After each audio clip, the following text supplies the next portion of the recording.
Bom dia, boa tarde, boa noite, pessoal, dependendo da hora que você está assistindo meu vídeo. E a aula de hoje, finalmente chegamos ao fim da parte de funções. Então estamos na nossa quinta aula de funções, ok? Se você perdeu uma das outras quatro, eu recomendo que você volte até os vídeos e assista para conseguir entender toda essa parte com muita clareza. Estamos falando de uma matéria que cai bastante no seu vestibular, ok? Então vamos lá. A parte de hoje a gente vai passar por função injetora, sobrejetora e bijetora. E por fim a gente finaliza falando de função inversa. Começo com você com função injetora. Vamos à definição da função injetora?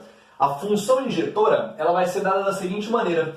Quando eu tenho diferentes valores de x, então x1 é diferente de x2, e aí, obrigatoriamente, o f de x1 também tem que ser diferente do f de x2. Ou seja, vamos melhorar essa nossa linguagem?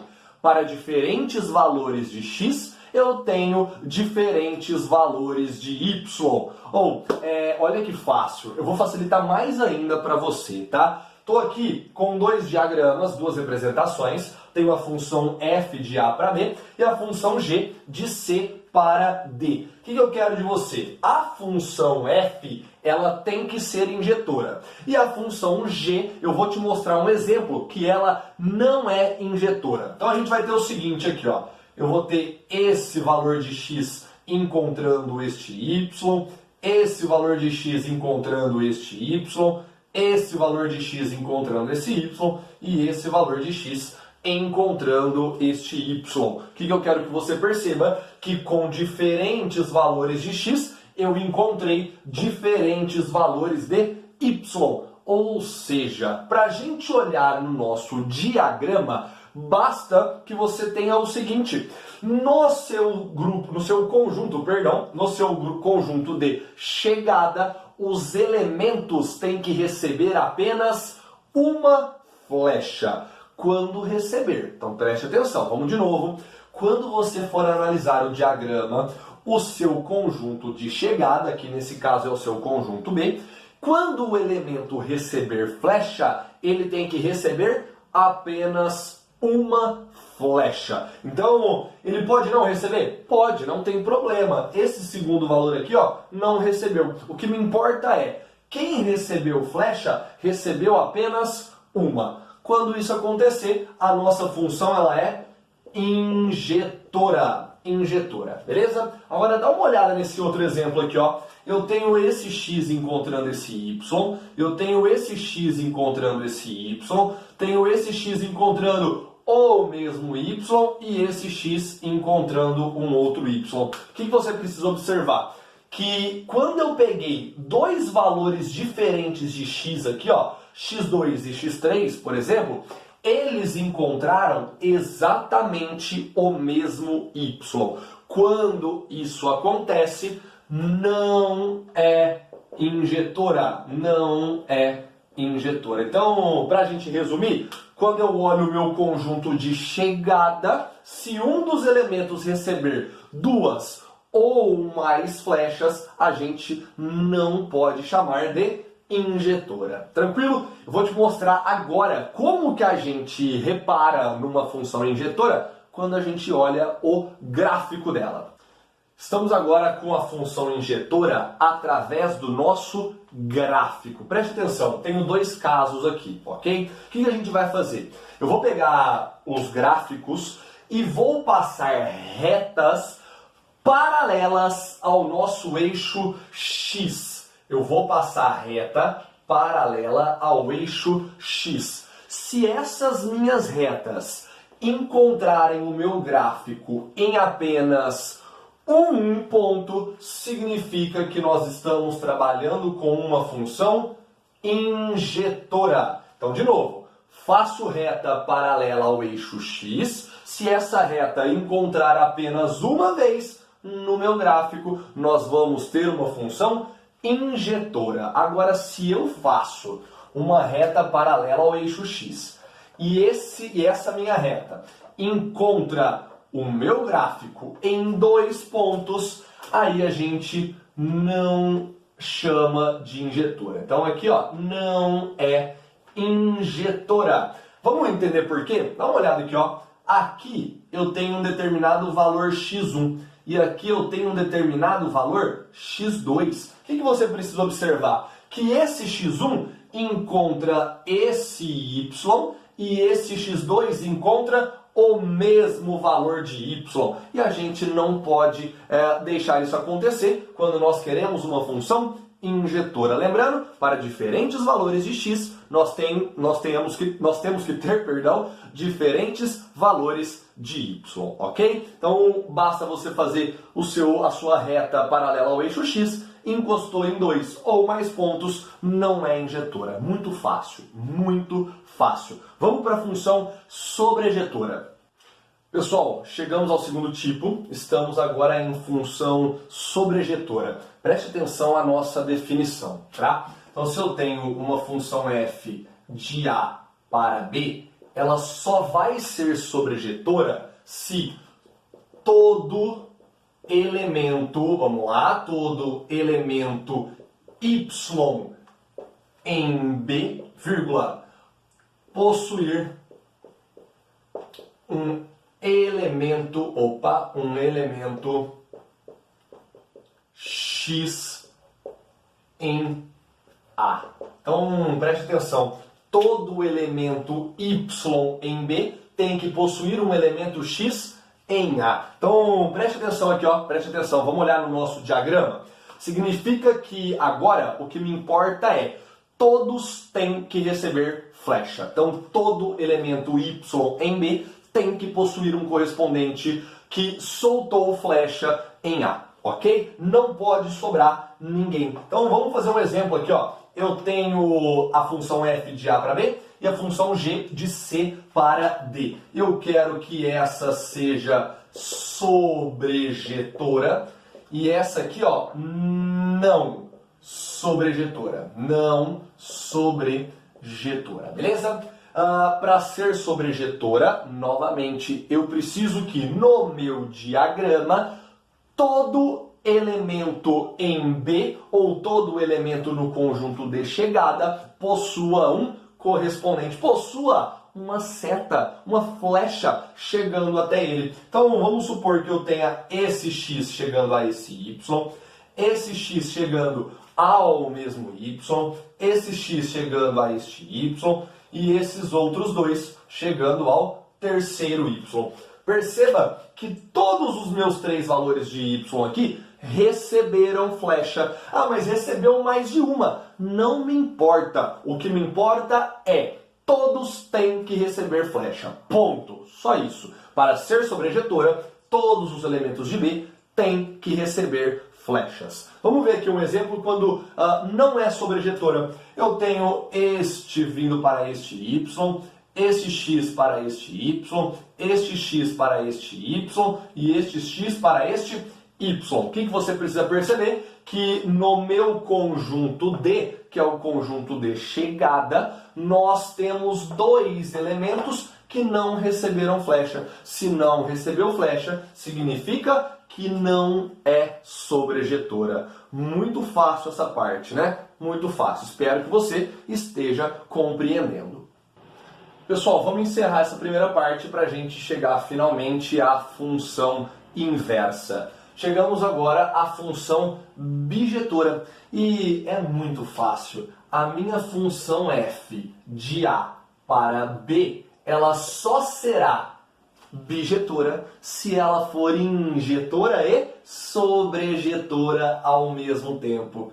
Injetora e sobrejetora. Então, para a minha função ser bijetora, eu preciso que todos os elementos de B recebam flecha e recebam uma única flecha, ok? Fiz um exemplo aqui com você, tem o conjunto A, tem o conjunto B e a função de A para B.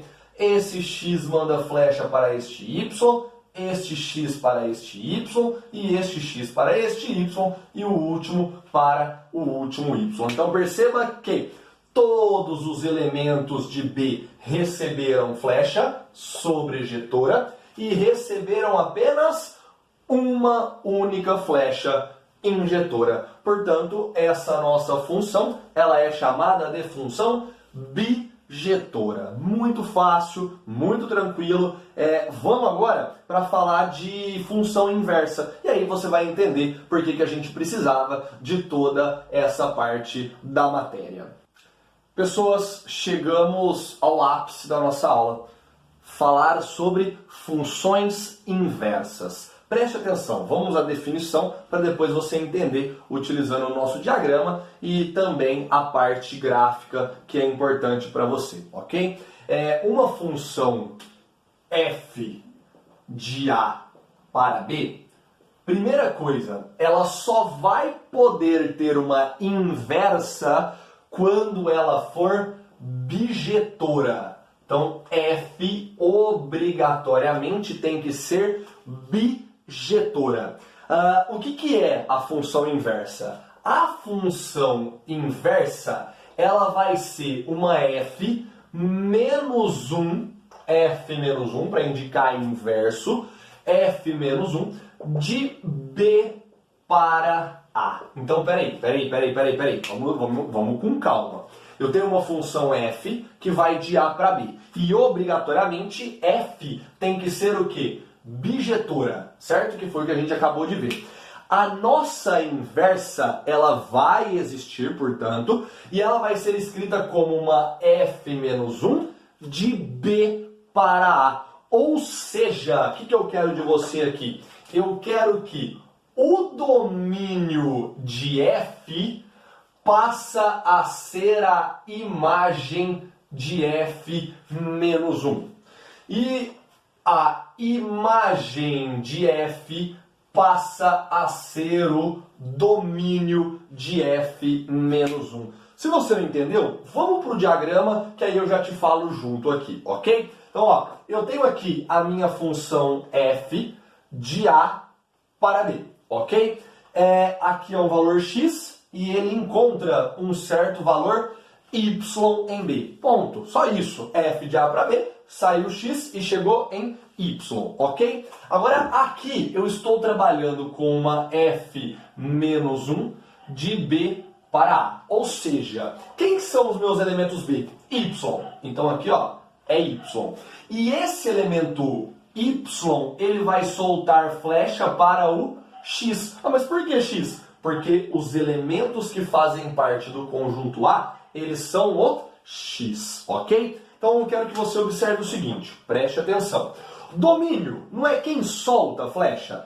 Quem soltou flecha nessa minha função foi o meu conjunto A, ok? Imagem não é quem recebe flecha. Quem recebeu flecha na função inversa foi o conjunto A. Então perceba que na função f, o conjunto A é domínio. Na função f menos 1, o conjunto A é a minha imagem. Então o domínio da f é igual a imagem da inversa. Se você não entendeu, mais uma oportunidade, preste atenção. Imagem é aquele que recebe flecha. Quem recebeu flecha na f é a B. E domínio é aquele que solta flecha. Quem soltou flecha na inversa foi o B. Ou seja, a imagem da f, que é o B, é exatamente igual ao domínio da inversa. Porque na inversa, o B deixou de receber para mandar flecha. Só isso, beleza? Então, de novo, o domínio da f se torna a imagem da inversa. E a imagem da f se torna o domínio da nossa inversa, beleza? Vou fazer o seguinte, eu vou te mostrar alguns exemplos aqui que não aceitam função inversa, vou te mostrar como encontrar a função inversa e depois a gente termina falando do gráfico dela. Vamos lá! Pessoal, eu quero te mostrar agora por que a minha função tem que ser bijetora para eu conseguir encontrar uma inversa. Então eu estou te mostrando aqui, ó, funções não invertíveis. Dois exemplos. Dá uma olhada no primeiro aqui, ó. Eu tenho o conjunto A e o conjunto B. Do A, eu tenho 3 valores de x. Esse valor de x encontra o primeiro y, o segundo encontra o segundo y, o terceiro encontra o terceiro y. Só que perceba que aqui, ó, ficou um elemento faltando, né? Se não recebeu aqui, significa que a minha função ela é injetora, porque quem recebeu apenas uma flecha, ok? E não me importa esse aqui que não recebeu. O detalhe é, dá uma olhada aqui, ó, quando eu vou fazer a inversa, ou seja, o B, que era a imagem, se torna domínio, e o A, que era domínio, se torna imagem, a gente vai ter que o primeiro valor tem correspondente, o segundo valor também, e o terceiro também. Só que esse quarto valor não solta flecha. Lembra lá na primeira aula de função que eu falei para você o seguinte, ó, para ser função, todos os elementos que soltam flecha, ou melhor, desculpa, todos os elementos do conjunto de saída, eles vão soltar flecha e vão soltar apenas uma flecha. Perceba que esse último elemento não solta flecha. Isso significa que não é função. Se não é função, não admite função inversa. Ponto. Segundo exemplo. Tenho aqui, ó, grupo conjunto C para o conjunto D. 4 elementos e 3 elementos. x1 vai para o y1, x2 vai para o y2, x3 também vai para o y2 e o x4 vai para o y3. Até aí tudo bem, né? Agora eu vou inverter ela, ou seja, o D, que era imagem, vira domínio, e o C, que era domínio, vira imagem. Perceba que este primeiro elemento solta flecha, o segundo solta 2 flechas e o terceiro solta uma flecha. Acabei de te falar, para ser função, os meus elementos todos têm que soltar flechas, mas soltar apenas uma flecha. Ou seja, esse elemento aqui, ó, torna essa nossa relação uma não função. Então aqui, ó, não admite função inversa. Espero que você tenha entendido. Para ter função inversa, nós precisamos que a função seja bijetora. Tranquilo? Vamos descobrir a nossa função inversa para depois, finalmente, mostrar o gráfico e finalizar a aula de hoje. Pessoal, fiquei te falando de função injetora, sobrejetora, bijetora, função inversa, mas até agora a gente não fez exemplo e outra, não te mostrei como chegar até a nossa função inversa. Então preste atenção. A gente precisa de 2 passos apenas, ok? 2 passos apenas. Coloquei um exemplo aqui para você, y igual a 5x mais 2. Vamos ao primeiro passo.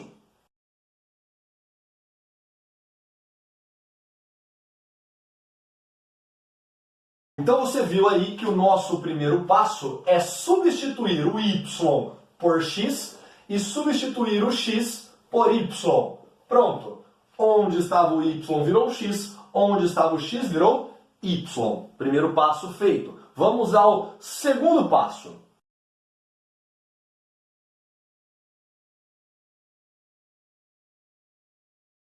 No segundo passo, ele fala para você isolar o valor de y. Então vamos fazer o seguinte, ó.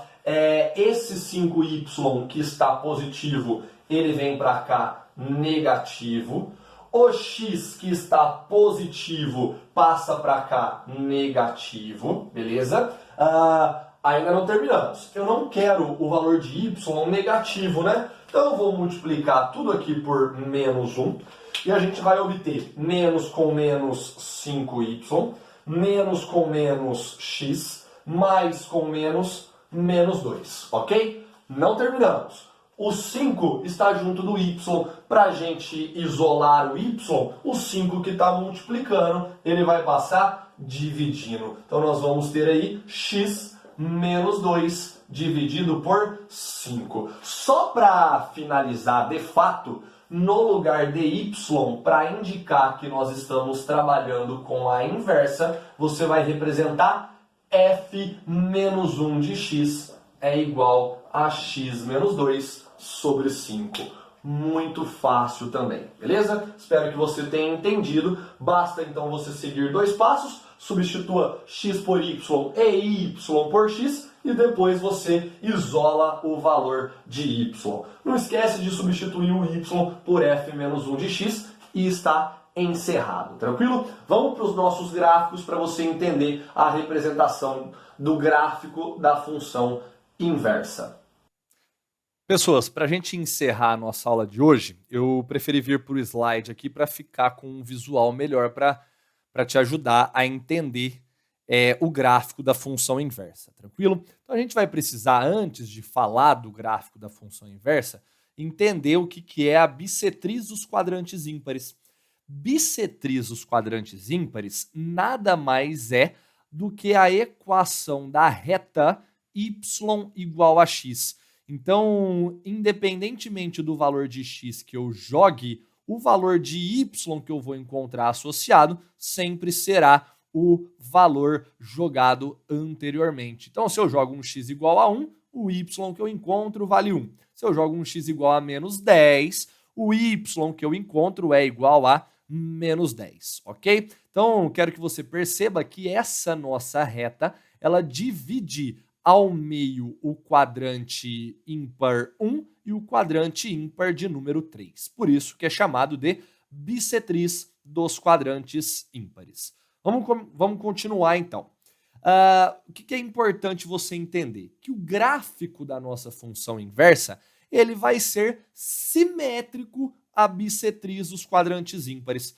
Então eu peguei um exemplo para você. O exemplo que eu vou utilizar é o y igual a x ao cubo. Fazendo o gráfico, a gente percebe que vai ter mais ou menos esse formato aqui, ok? Para encontrar a sua função inversa, a gente vai ter que fazer o seguinte. Primeiro passo, onde é y vira x e onde é x vira y. Segundo passo, eu tenho que isolar o nosso y. Para isolar o nosso y aqui, eu preciso tirar esse expoente 3. Para tirar o expoente do y, eu preciso extrair a raiz cúbica dele. Só que lembra, né? Tudo que eu faço de um lado, eu tenho que fazer do outro. Então, eu também extraio a raiz cúbica do x.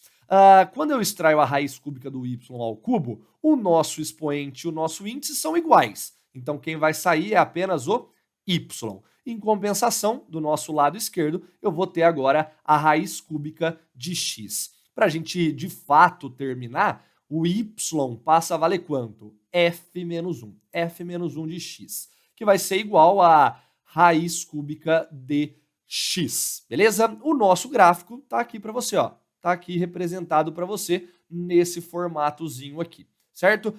Aí, o que eu quero te mostrar?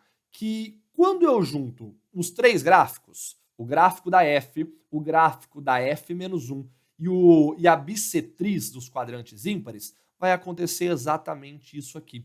Eu tenho que o gráfico da f é o que está em amarelo, eu tenho que o gráfico em azul claro é o gráfico da inversa, e perceba que a bissetriz dos quadrantes ímpares, ou, se você preferir, o gráfico y igual a x, ele vai passar exatamente no eixo de simetria do gráfico amarelo e do gráfico azul, beleza? Então eu espero que você tenha entendido com esse exemplo que eu passei para você. Para ficar um pouco mais claro, eu peguei 2 exemplos aqui a mais, ó.